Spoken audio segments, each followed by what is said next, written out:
காவேரிக்கு வந்திருக்க பொருள் எல்லாம் பார்த்துருக்காங்க. பயங்கரமா டென்ஷன் ஆயிடுறாங்க. இதெல்லாம் இவ்ளோ பொருள் எது? அப்படின்னு சொல்லிட்டு கேட்குறாங்க. இந்த மாரி தாத்தா, பாட்டி வந்தாங்க. காவேரிக்கு இந்த பொருளெல்லாம் வாங்கி தந்துட்டு போயிருக்காங்க. அதே மாரி 7ஆம் மாசம் வளகாப்பு வைக்கிறதா பேசியிருக்கோம் அப்படின்னு 7ஆம் மாசம் வளகாப்பா? அத ஒத்துக்கனா முடியாது.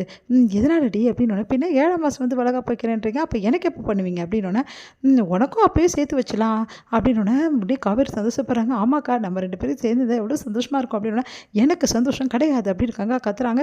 ஏன்டி இப்படி கத்துற? அப்படின்னோனே, வேற என்ன பண்றது? எனக்கு இதெல்லாம் பிடிக்கவே பிடிக்கல. அவளுக்கு எல்லாமே பர்த்டே ஃபங்க்ஷன்லேருந்து ரிசப்ஷன்லேருந்து எல்லாமே கிராண்டா பண்ணாங்க. எனக்கு ஏதாவது ஒண்ணு கிராண்டா பண்ணீங்களா?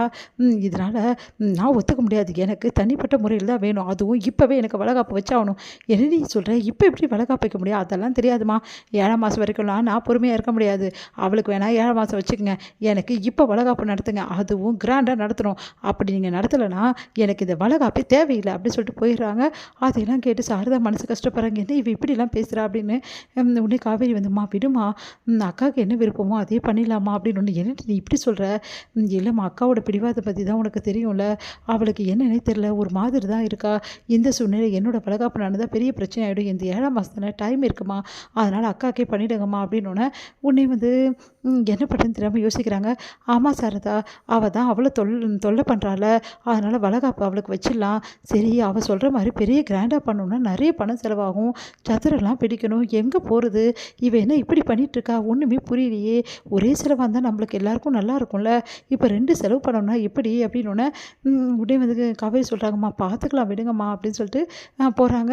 இங்கே கங்கா ரொம்ப டென்ஷனாக இருக்காங்க. அதை பார்த்து குமரன், என்ன கங்கா ஏன் இவ்வளோ டென்ஷனாக இருக்கேன்னொன்னே, என்னங்க இவங்க நினச்சிட்டு இருக்காங்க எல்லாமே காவேரிக்கு தான் பண்ணணும். அப்படி நம்ம எதுக்கு இருக்கோம்? கங்காக்கும் காவேரிக்கும் ஒரே டைமில் வளகாப்பு வைக்கலான்றாங்க. இதெல்லாம் நல்லாவா இருக்குது? நல்ல விஷயம் தானே. 2 பேருக்கும் ஒன்றா வச்சா ஒரே செலவோட முக்கியம்ல. உங்களுக்கு செலவு தான் முக்கியமா? இங்கே பாருங்கள், எனக்கு இப்போ வளகாப்பு நடந்தே ஆகணும். அப்படி நடக்கலைன்னா வளகாப்பை வேணாம்னு சொல்லியிருக்கேன். அதே தான் உங்ககிட்டையும் சொல்கிறேன். புரியுதா? அதுவும் வளகாப்பு சாதாரணமாக நடத்தக்கூடாது. எப்படியும் காவேரிக்கு கிராண்டாக தான் நடத்துவாங்க. அதே மாதிரி தான் எனக்கும் கிராண்டாக நடத்துகிறோம். பெரிய சத்திரம் எடுத்து பெரிய லெவலில் பண்ணணும். அப்படி நீங்கள் பண்ணலன்னா அவ்வளோதான் சொல்லிட்டேன் அப்படின்னு சொல்லிட்டு போகிறாங்க. அதை கேட்டு குமரன் என்ன பண்ணுறதுன்னு தெரியாமல் தவிக்கிறாரு. இந்த சூழ்நிலையில் இங்கே என்ன பண்ணுறாங்க, காவேரி ரொம்ப கவலையாக இருக்காங்க. அதை பார்த்துட்டு என்ன என்னாச்சு காவேரின்னு விஜய் கேட்குறாரு. இல்லைங்க, இந்த மாதிரி அக்கா வளகாப்பு என் கூட வேணான்னு சொல்லிட்டாங்க. அதனால் ஃபஸ்ட்டே பண்ணணுன்றாங்க, இப்போவே நடத்தணுன்றாங்க. மாமா எங்கெங்கே போவார் அவ்வளோ காசுக்கு? பாவம் தானே அப்படின்னோடனே, இதெல்லாம் பெரிய விஷயமா காவேரி? அதெல்லாம் பண்ணிடலாம் காவேரி. எப்படி பண்ண முடியும்? இங்கே பார், என்கிட்ட அக்கௌண்ட்டில் கொஞ்சம் காசு இருக்குது, அதை நான் உனக்கு கொடுத்துட்றேன். நீ எப்படியாவது இந்த காசை பேசி அவங்கக்கிட்ட சேர்த்துரு. அதுக்கப்புறம் உங்கள் அம்மா பண்ண சொல்லி இந்த கிராண்டாக பண்ணிவிடு அப்படின்னோடனே, என்னங்க நீங்கள் இதெல்லாம் கொடுத்தா எங்கள் அம்மா வாங்க மாட்டாங்க. காவேரி இங்கே பாரு, நான் கொடுத்தேன்னு சொன்னால் தானே வாங்க மாட்டாங்க. இதை வேறு மாதிரி பேசிடலாம். அதே மாதிரி சத்திரத்துக்கும் நான் ஏற்பாடு பண்ணிடுறேன். எந்த பிரச்சனையும் வராது, பார்த்துக்கலாம் காவேரி அப்படின்றாரு. அதை கேட்டுட்டு அப்படியே பூரிச்சு போகிறாங்க காவேரி.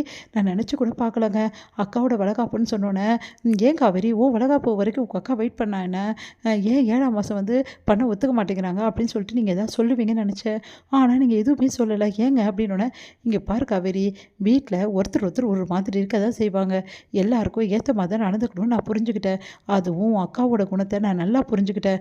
அதனால் அவங்க கொஞ்சம் பிடிவாதமாக இருக்காங்க. ஏன்னா நம்ம 2 பேருக்கு தான் முக்கியத்துவம் கொடுக்குறாங்க, அவங்களுக்கு முக்கியத்துவம் கொடுக்கல அப்படின்னு சொல்லிட்டு நினைக்கிறாங்க காவேரி. அதனால தான் இப்படிலாம் பண்ணுறாங்க. அதனால் ஒன்றும் பிரச்சனை இல்லை, பார்த்துக்கலாண்டி. இங்கே பார், உன் புருஷன் நான் விஜய் இருக்கேன்ல, நான் பார்த்துப்பேன் காவேரி எல்லாத்தையும். நீ கவலையப்படாத. உனக்கு எதாவது பிரச்சனை இருந்தால் முதல் ஆளாக நிற்கிறது நான் தானே அப்படின்றாரு. அப்படியே கட்டிக்கிறாங்க காவேரி. தேங்க்ஸுங்க அப்படின்றாங்க. பார்த்துக்கலாண்டி, இதுக்கெல்லாம் போயிட்டு கவலைப்படுறியா? உன் அக்காவோட குணம் தான் பற்றி தான் உனக்கு தெரியும்ல. இல்லைங்க, என் அக்கா பேசுகிறது நடந்துக்கிறது எதுவுமே எனக்கு பிடிக்கல, எனக்கு ரொம்ப கஷ்டமாக இருக்குங்க அப்படின்னோடனே, கவலைப்படாத காவேரி, எல்லாம் சரியாயிடும். நீ எப்போவுமே ஹாப்பியாக இருக்கணும், அப்போ தான் நம்ம பாப்பாவும் ஹாப்பியாக இருக்கும், ஓகேவான்றாங்க. சரிங்க அப்படின்னோடனே, சரி இந்த விஷயத்துக்கு அடுத்து சத்திரம் பார்க்கணும்ல, அதுக்கு மண்டபம் பார்க்குறதுக்கான ஏற்பாடு நான் பண்ணுறேன். என் ஃப்ரெண்டு ஒருத்தன் மண்டபம் வச்சுருக்கான், அவங்ககிட்டே பேசி முடிச்சிடலாம், ஒன்றும் பிரச்சனை இல்லை. மற்ற செலவு எல்லாமே நம்ம பார்த்துக்கலாம் காவேரி, நீ கவலைப்படாதடி அப்படின்னு சொல்லிட்டு அப்படியே ஹக் பண்ணிவிட்டு கிஸ் பண்ணிவிட்டு போகிறாரு. நிம்மதி அடைகிறாங்க காவேரி. விஜய் நடிச்சு அப்படியே பெருமையாக இருக்குது காவேரிக்கு.